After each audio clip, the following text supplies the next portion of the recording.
ग्राम सभा है बरुअर, सालेनगर बरुअर, वहाँ का प्रधान अनुसूचित जाति का प्रधान हुआ।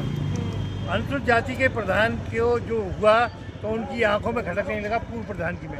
पूर्व प्रधान जो है वो ठाकुर साहब हैं, उन्होंने गलत काम किए वहाँ पर, सैकड़ों पट्टे किए लोगों के, और ऐसे लोगों के जिन पर 10-10, 20-20 बीघा खेत है, जिन पर ट्रैक्टर है, ट्रॉली है, जिनकी 4-4 मंजिल मकान है, उन लोगों के जो पट्टे किए, तो इस प्रधान ने सच्चाई को सामने रख करके उनके कैंसिलेशन के लिए सिफारिश की। इन्होंने ये प्रयास किया कि ये गरीबों को मिलना चाहिए, इन्होंने गरीबों को हक मारा है।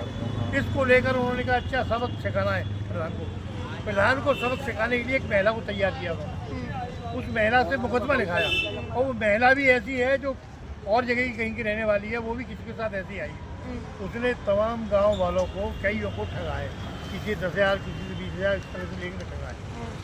ठीक है, फिर भी उसके बाद जांच हुई उसमें, जब 156(3) से मुकदमा लिखा गया तो सीओ साहब उस समय थे महेश चंद जी। महेश चंद जी ने वहाँ गाँव में पहुँच करके सारे आदमियों को इकट्ठे किए। इकट्ठे करने के बाद और उसको भी नाम रखा, जो ग्राम प्रधान है उनको भी रखा, और उससे महिला से पूछा कि ये बताओ कि इनमें से कोई आदमी है, तो उस महिला ने उनको देख करके, सबको देख कर कह दिया कि इनमें से कोई नहीं है। तो सीओ साहब ने फिर क्या नाम है, इन पर हाथ रखा प्रधान जी पे कि ये तो नहीं है, कि ये नहीं है, तो ये नहीं है, तो नाम तो इसका बार बार लिखा रही है। तो 50 गाली दे करके उन्होंने भगा दिया और मामले को एक्सपेंड करा दिया। दोबारा फिर वहाँ से फिर दोबारा वो आदेश करा ली दोबारा जाँच का, वो भी एक्सपेंड हुआ, FR उसमें भी लग गई। अब दोबारा फिर क्या कहे वो आ गई है, क्योंकि उनके पास पैसा है।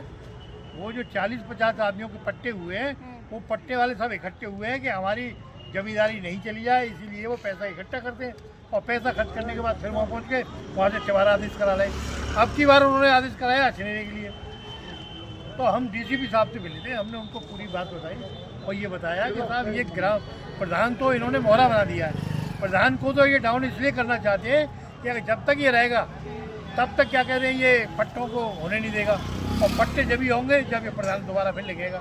तो इसलिए प्रधान